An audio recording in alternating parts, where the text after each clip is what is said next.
ஒரு காலத்தில் அமைதியான கிராமங்களைக் கடந்து புத்தர் தனது சீடர்களுடன் பயணம் செய்து வந்தார். அவர் செல்லும் இடமெல்லாம் மக்கள் அவரின் அமைதியும் கருணையும் பார்த்து வியந்தனர். ஒரு நாள் ஒரு கிராமத்தின் எல்லையில் அவர்கள் தங்கினர்.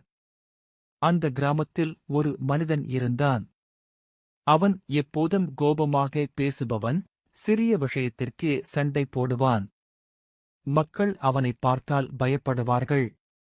புத்தர் கிராமத்திற்குள் வந்ததை அறிந்ததும் அந்த மனிதன் கோபத்துடன் ஓடி வந்தான். அவன் புத்தரைப் பார்த்தவுடன் கடுமையாக திட்டினான்.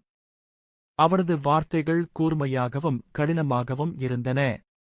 ஆனால் புத்தர் ஒரு வார்த்தையும் பேசவில்லை. அவர் முகத்தில் கோபமும் இல்லை, பயமும் இல்லை. அமைதியாக, பொறுமையுடன் நின்றார்.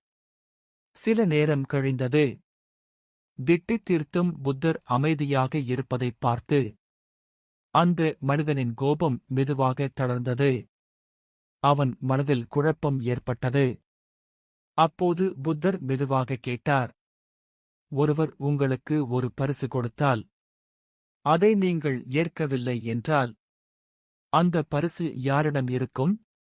அந்த மனிதன் சிறிது நேரம் யோசித்தான். பிறகு, பரிசு கொடுத்தவரிடமே இருக்கும் என்றான். அப்போது புத்தர் அமைதியாக சொன்னார், அதேபோல் நீ கொடுத்த கோபத்தையும் வெறுப்பையும் நான் ஏற்கவில்லை. அவை அனைத்தும் உன்னிடமே இருக்கின்றன. இந்த வார்த்தைகள் அந்த மனிதனின் மனதைத் தட்டின. அவன் தன் தவறை உணர்ந்தான்.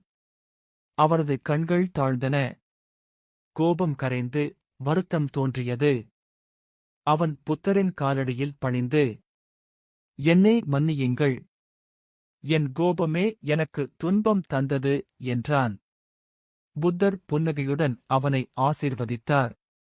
அந்த நாளிலிருந்து அந்த மனிதன் அமைதியானவராக மாறினான். கிராம மக்கள் அவனை மரியாதையுடன் பார்க்கத் தொடங்கினர்.